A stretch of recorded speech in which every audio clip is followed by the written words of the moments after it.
Alléluia.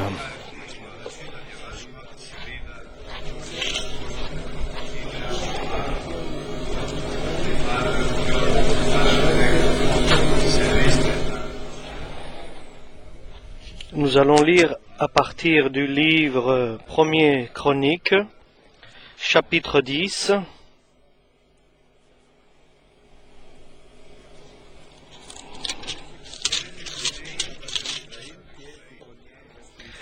Les Philistins livrèrent bataille à Israël, et les hommes d'Israël prirent la fuite devant les Philistins, et tombèrent morts sur la montagne de Gilboa.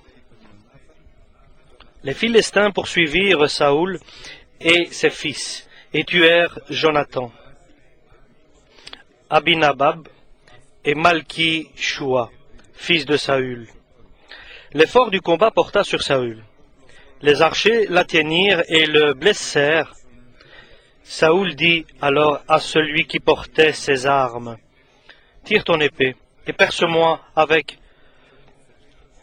de peur que ces incirconcis ne viennent me faire subir leur outrage. » Celui qui portait ses armes ne voulut pas, car il était saisi de crainte. Et Saül prit son épée et se jeta dessus. Celui qui portait les armes de Saül, le voyant mort, se jeta aussi sur son épée et mourut. Ainsi périrent Saül et ses 3 fils, et toute sa maison périt en même temps. Tous ceux d'Israël qui étaient dans la vallée, ayant vu qu'on avait fui et que Saül et ses fils étaient morts, abandonnèrent leur ville pour prendre aussi la fuite. Et les Philistins allèrent s'y établir. Le lendemain, les Philistins vinrent pour dépouiller les morts, et ils trouvèrent Saül et ses fils tombés sur la montagne de Gilboa. Ils le dépouillèrent et emportèrent sa tête et ses armes. Puis ils firent annoncer ces bonnes nouvelles par tout le pays des Philistins à leur idole et au peuple. Ils mirent les armes de Saül dans la maison de leur Dieu, et ils attachèrent son crâne dans le temple de Dagon.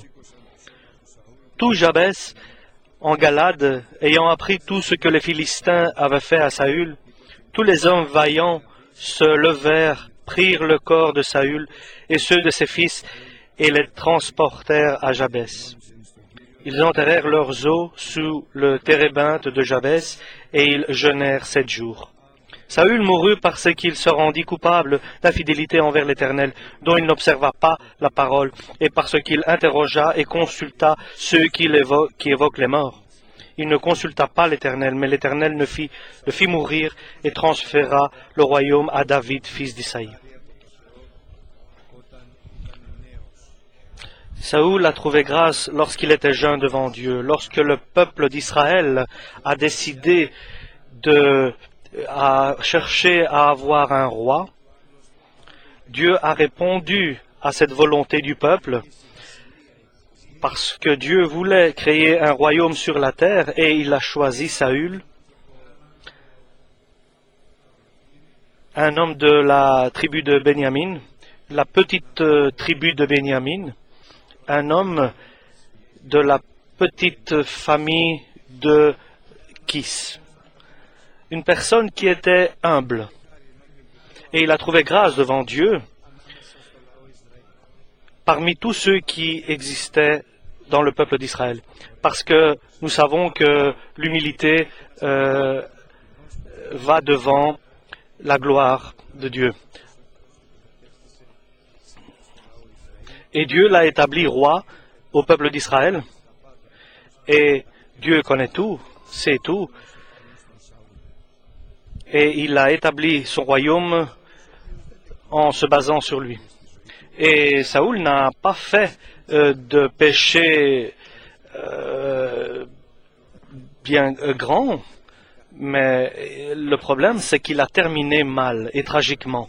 Et il est terrible que l'homme trouve la grâce devant Dieu, qu'il commence très bien et que sa fin soit en dehors de la volonté de Dieu, dans des situations tragiques. Cela ne signifie pas que cela est arrivé seulement à Saül, cela arrive et peut arriver à chaque personne à laquelle Dieu a fait grâce au début de sa vie, s'il n'est pas attentif à une chose, à l'obéissance de la parole de Dieu. Et vous voyez, chers frères et sœurs, que Dieu peut tout surpasser dans son amour qui dépasse chaque événement. Dieu est fidèle à sa parole. Il ne peut pas renier sa propre parole. La parole de Dieu nous dit que la caractéristique la plus importante dans laquelle est jugée la vie de l'homme et son avenir. Et David, nous voyons que a fait des péchés très sérieux. Des péchés, une était lorsqu'il a il a pris la femme de son prochain. Et la deuxième, c'était lorsqu'il s'est emporté pour compter le peuple d'Israël. Il s'est glorifié, c'est-à-dire il a compté ses moutons et il n'a pas pensé que c'était les moutons de Dieu, donc les enfants de Dieu. Et ces péchés-là existaient. Il avait fait l'adultère, pardon, c'était ça. Et mais il n'a pas été rejeté par Dieu après tous ces péchés qu'il a commis devant les yeux de Dieu. Parce que dans ses faiblesses, et dans lesquelles Dieu accepte les faiblesses de l'homme, dans ses faiblesses, David, Dieu avait vu dans le cœur de David qu'il était prêt à faire toute la volonté de Dieu. Et lorsqu'il reconnaissait sa faute,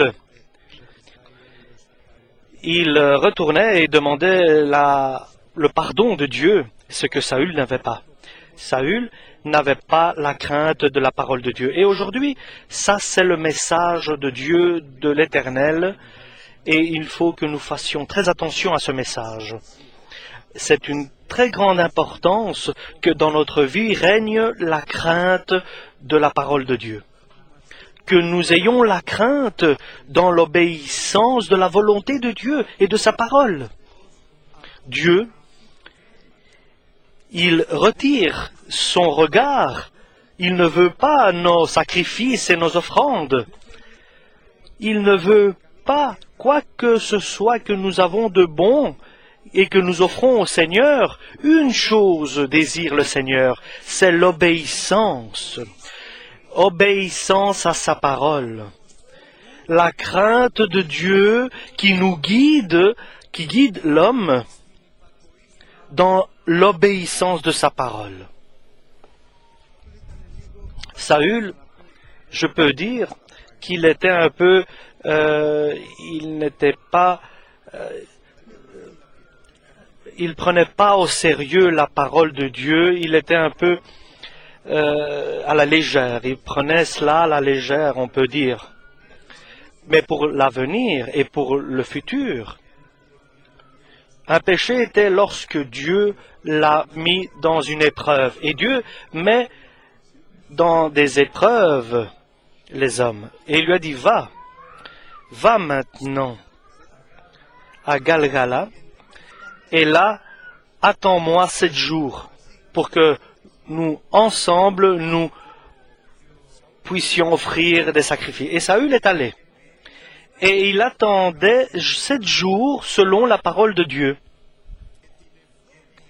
Et le 7e jour, il a tout cassé. Il a tout détruit parce qu'il voyait par sa vue et non par la parole de Dieu. Et il a décerné que le peuple était en train de se disperser. Il a vu ses ennemis qui approchaient et ils attaquaient donc leur camp. Ils étaient menaçants et Saül attendait Samuel pour faire le sacrifice. Et le sacrifice, il l'a fait enfin lui-même. Et c'était non, il n'a pas pris en considération la parole de Dieu qui était que c'était simplement les prophètes qui pouvaient faire le sacrifice et non le roi. Il avance et il faut que nous donnions totale importance à la parole de Dieu. Une chose demande Dieu de notre part, un cœur comme il le désire et que nous mettons en pratique ce que le Dieu veut. Et notre faiblesse, bien sûr, Dieu la comprend et la pardonne et l'excuse si nous nous repentons, bien sûr, et nous reconnaissons notre faiblesse.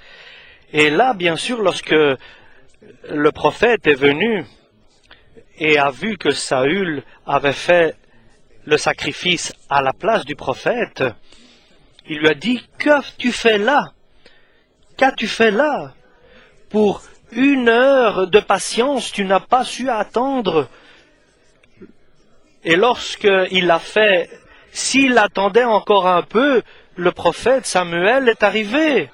Il a attendu 7 jours selon la parole de Dieu et il n'a pas su patienter encore 1 heure en plus. 1 heure encore, 1 heure encore, et Samuel, le prophète était venu pour faire le sacrifice à Dieu. Mais il s'est empressé de le faire lui-même, Saül. Et aujourd'hui, Dieu allait dresser ton royaume, allait te le donner et te le faire tenir. Maintenant, Dieu va choisir quelqu'un d'autre à ta place, un homme selon son cœur et son désir. Mais nous voyons qu'il n'avait pas de chance, qu'il avait un bel avenir devant lui, donc Saül, et pour 1 heure, il a tout balayé. Mais nous pouvons dire qu'il n'était pas chanceux, il était imprudent, nous pouvons dire. Il n'avait pas la crainte de Dieu en lui. Mais c'est accompli le mal et Samuel a pleuré pour Saül lorsqu'il est mort. Il lui a dit, va attaquer les Malécites, lesquels ont mis en fuite mon peuple, et tu ne laisseras personne vivant. Va les attaquer, ni femme, ni homme, ni enfant, ni personne, ni animaux. Tu ne laisseras rien vivant, tout ce qui respire. Et les Amalékites, tu leur demandes de partir.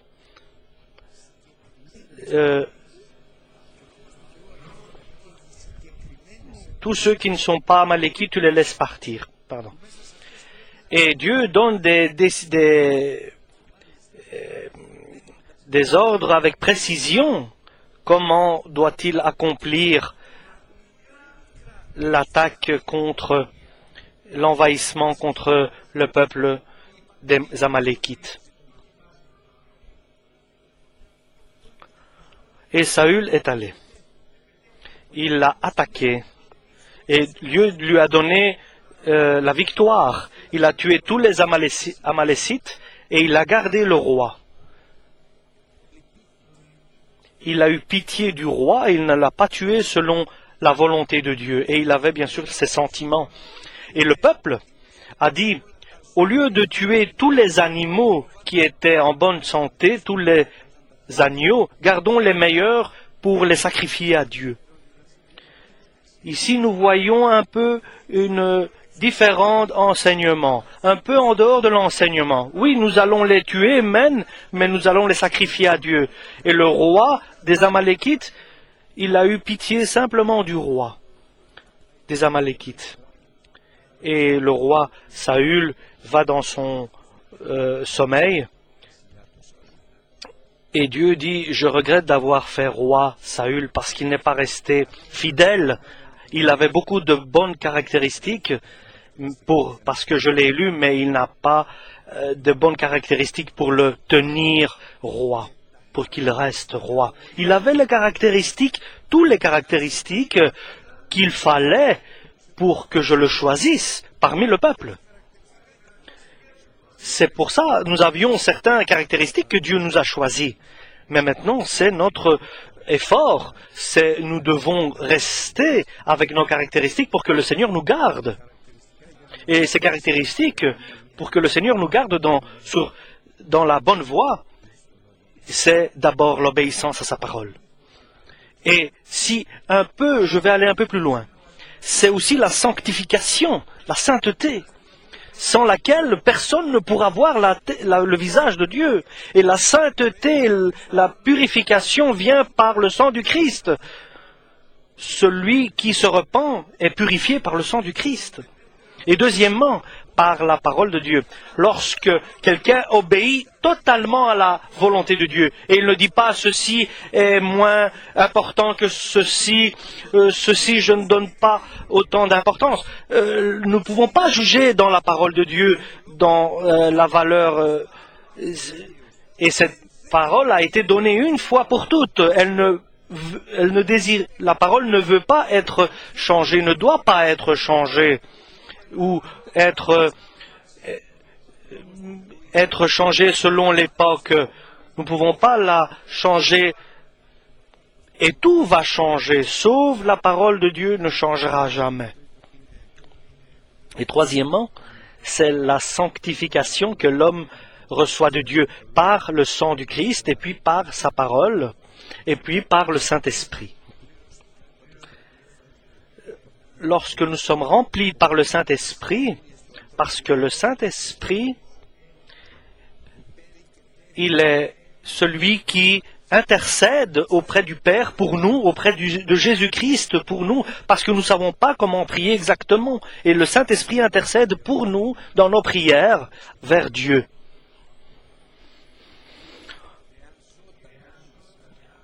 Et il était influencé énormément par les paroles de ses proches, et il voulait faire la volonté de ceux qui l'écoutaient. Donc Saül, le roi. Et ainsi, la vie de Saül, le roi, a pris une sortie, et Dieu l'a abandonné. Et c'est très dangereux lorsque Dieu t'abandonne. Mais il a gardé son royaume pour un temps encore. Pendant 40 ans, Dieu lui avait destiné son royaume, le royaume qu'il lui avait confié. Et bien sûr, Dieu patientait, peut-être qu'il se repente de ses actes, mais il fallait que s'accomplisse son œuvre à David aussi, celui qui allait le succéder au roi Saül. Dieu a un projet. Et dans ce temps où nous bénéficions les projets de Dieu, nous avons l'occasion de nous repentir et de rétablir nos erreurs et nos fautes pour que nous puissions bénéficier et avoir les caractéristiques qu'il faut pour nous garder dans la foi, pour rester dans la foi. Et la fin est arrivée.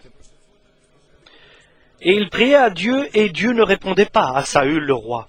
Et je vous implore, chers frères, et je vous supplie, chers frères et sœurs, je vous supplie, chers frères et sœurs, lorsque Dieu ne nous répond pas, ne croyons pas qu'il ne nous entende pas, qu'il ne nous écoute pas. Il ne te répond pas. Oui, mais il t'a entendu. Il a écouté ta volonté et tes besoins et tes requêtes. Dieu écoute tes requêtes, mais il ne m'a pas répondu. Oui, il n'a pas répondu, mais il l'a écouté, il a entendu ta requête. Et si nous savons qu'il nous écoute, qu'il nous entend, et je le répète, comme la parole nous le dit, et si nous savons qu'il nous écoute et qu'il nous entend, il dépasse. Ici, si nous savons qu'il nous écoute, et tout ce que nous demandons, nous le recevrons. Et nous ne soyons pas déprimés ou nous perdons confiance. Ici, Dieu patientait de voir la repentance de Saül le roi. Et Saül demandait à Dieu de savoir qu'est-ce qu'il fallait qu'il fasse contre ses ennemis. Et comme il ne recevait pas de réponse de Dieu, il a dit, je vais aller voir une carte mancienne, une qui lit dans les esprits mauvais,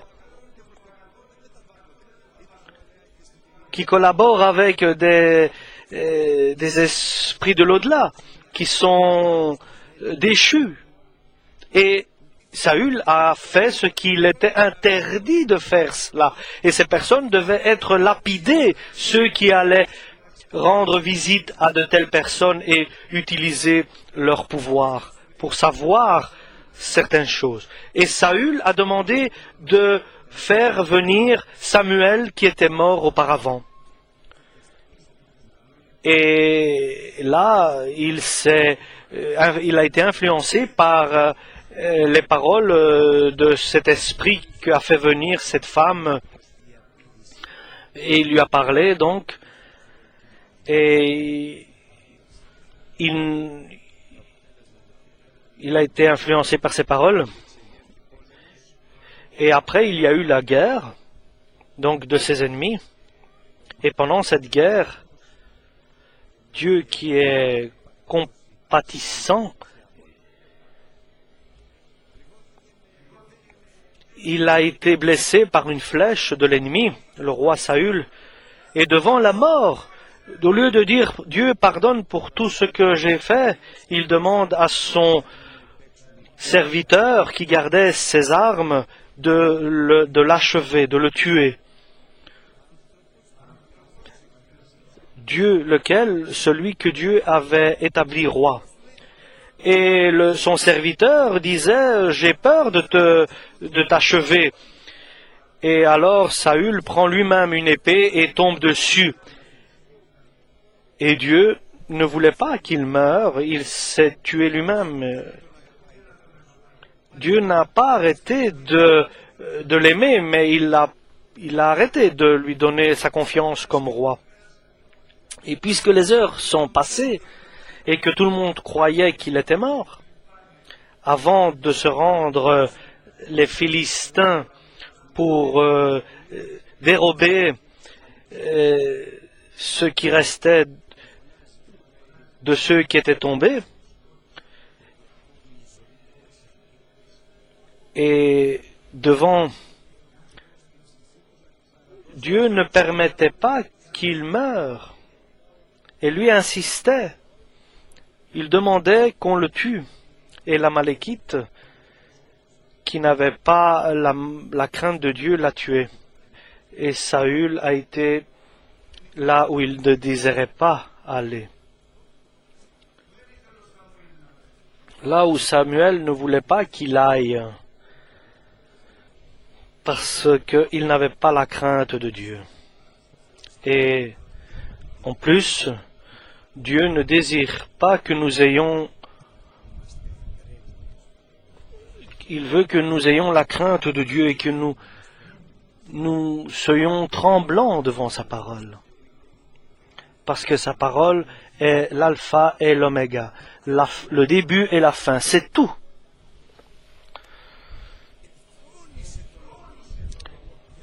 Il a dédaigné la parole de Dieu.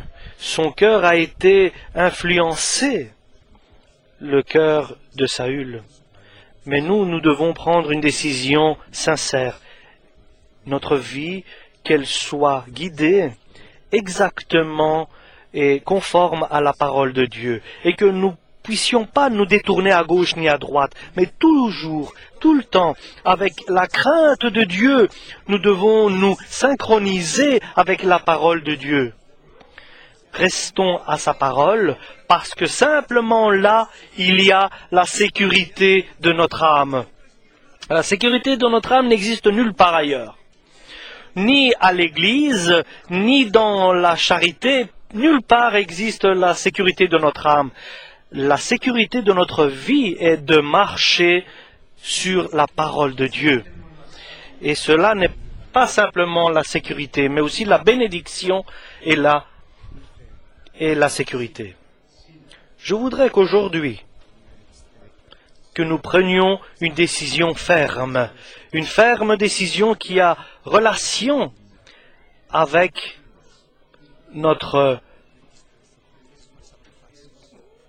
avec nos décisions personnelles pour des thèmes de la parole de Dieu. C'est la parole de Dieu qui va te guider vers la gloire de Dieu. C'est la parole de Dieu qui va t'offrir les grandes promesses divines. C'est la parole de Dieu qui va, au début, qui existait, et qui existe, et qui existera toujours. Et ce sera bien heureux pour nous. La parole de Dieu, ce sera notre soutien et notre support. Ton bâton et ta canne, c'est ce qui me tient avec toi. Et c'est ce qui me console aussi et ce qui me soutient à toi. Amen.